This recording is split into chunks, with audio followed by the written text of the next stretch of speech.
Hi students, सभा हिंदी प्राथमिक second S A दूध में पानी सेकंड एसए स्टूडेंट्स இது நேத்து வந்து கவி அவர் கஞ்சூஸ் பார்த்தோம். இன்னைக்கு வந்து दूध में पानी பார்க்க போறோம். एक व्यापारी था दूध में पानीனா பால்ல தண்ணி. எப்பவுமே பால்ல தண்ணி கலக்கிற விஷயம் நமக்கு தெரிஞ்சது தானே. பால் கறலாம், அதனால दूध में पानीன்னு ஒரு கதை கொடுத்துருக்காங்க. एक व्यापारी था, ஒரு வியாபாரி இருந்தார். वह दूध का व्यापार करता था, அவர் பால் வியாபாரம் செய்து வந்தார். वह दूध में आधा पानी मिलाकर बेचता था. பார்த்தீங்களா, அவர் பாலில் பாதி ஆதான்னா பாதி அளவு தண்ணி கலந்து बेचना விற்கிறார். बेचता விற்று வந்தார். एक दिन ஒரு நாள் वह அந்த பால்காரு एक बड़ी रकम लेकर கொஞ்சம் பெரிய அமௌண்ட் எடுத்துக்கிட்டு கேஷ் எடுத்துக்கிட்டு காய் கரீதுனே பசு வாங்கிறதுக்காக பாஜார் கயா மார்க்கெட்டுக்கு சந்தைக்கு போகிறார். மார்க்கெட்டுக்கு இந்த சந்தைன்னு எடுத்துக்கலாம், மாடு ஆடெல்லாம் சந்தையில் தானே வாங்குவாங்க, அதெல்லாம் சந்தைக்கு போகிறார். ராஸ்தே அப்படின்னா வழி, வழியில் உஸ்னே ஏக்கு தாலாபு தேக்கா. தாலாபுனா என்னது? குளம், மீன் தாமரைப்பூ இதெல்லாம் இருக்கும்ல, அந்த குளம் ஒன்று பார்க்குறாரு. அழகான ஒரு குளத்தை பார்க்குறாரு. உஸ்னே தாலாபுமே நகாக்கர் थोड़ी देर आराम करना चाहा. उसने அவர் என்ன பண்ணுறாருன்னா தாலாபுமே அந்த குளத்தில் நகாக்கர், நகானா டு டேக் பாத் குளிக்கிறது, கொஞ்சம் குளிச்சுட்டு தோடி தேர் கொஞ்ச நேரம் ஆராம் ரெஸ்ட் கொஞ்சம் ஓய்வு எடுத்துட்டு போகலான்னு நினைக்கிறார். ஆராம் கர்னா சாஹா. வகு ருப்பியக்கி தைலிக்கோ, தைலின்னா அது பேகு, ருப்பியக்கி தைலினா பணப்பையை, அதை நீச்சே ரக்குக்கர் அந்த பணப்பையை கீழே வச்சுட்டு तालाब में नहाने उतरा. பணப்பையை நீச்சே ரக்குக்கர் கரு படிச்சலாம், அந்த மாதிரி ரக்குக்கர் பணப்பையை கீழே வைத்து விட்டு தாலாபுமே குளத்தில் நகானே குளிப்பதற்காக உத்தரா இறங்கினார், குளத்தில் இறங்குறார்.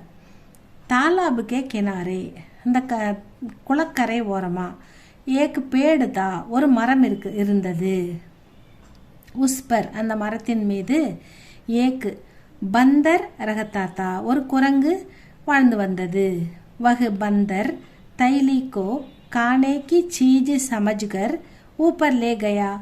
அந்த குரங்கு தைலியை வந்து ஏதோ சாப்பிட்ற பொருள் இருக்குது அந்த பைக்குள்ளே அப்படின்னு அது புரிஞ்சிக்கிச்சு, தப்பாக புரிஞ்சிக்கிச்சு. அதுக்குள்ளே பணம் இருக்குதுன்னு அதுக்கு தெரியாது. அதுக்குள்ளே ஏதாவது சாப்பிட்ற பொருள் இருக்கும், நம்ம சாப்பிட்லான்னு நினச்சி அது பையை தூக்கிக்கிட்டு ஊப்பர் லே கயா மரத்துக்கு மேலே ஏறிடுது. இசே தேக்குக்கர் வியாபாரி டர் கயா.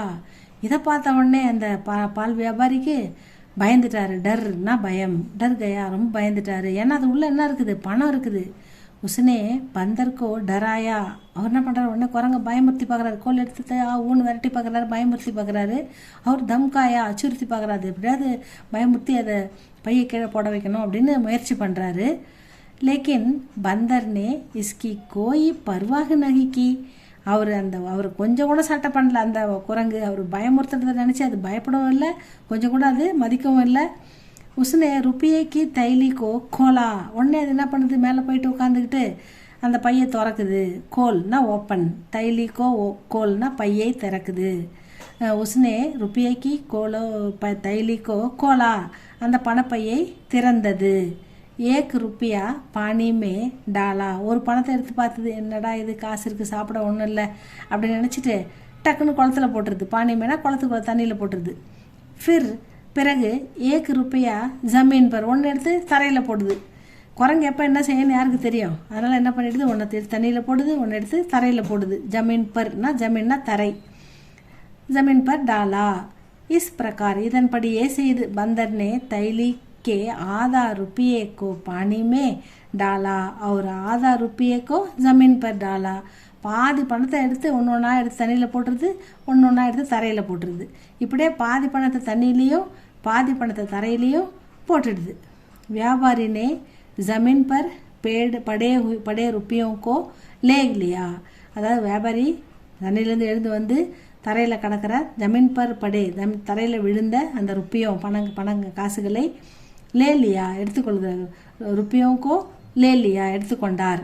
உஸ்கோ மாலும் हुआ कि बंदर ने पानी के पैसे को पानी में डाल दिया और தூத்துக்கே பைசேக்கோ ஜமீன் பர். அவர் என்ன நினைக்கிறாருன்னா அந்த காசை ஒன்று ஒன்றா தரையிலேருந்து எடுக்கும்போது தண்ணிக்குள்ளே விழுந்ததை அவரால் எடுக்க முடியாது. அதனால் இப்போ தரையில் விழுந்ததை மட்டும் எடுத்துக்கிட்டே என்ன நினைக்கிறாருன்னா இந்த பந்தர் வந்து கரெக்டாக வந்து தண்ணி விட்டு கலந்து விற்ற நம்ம தண்ணி பாதி கலந்து விற்ற பணத்தை வந்து தண்ணியிலையும் பால் விற்ற காசு தரையிலையும் போட்டுடுது அப்படின்னு நினைக்கிறாரு.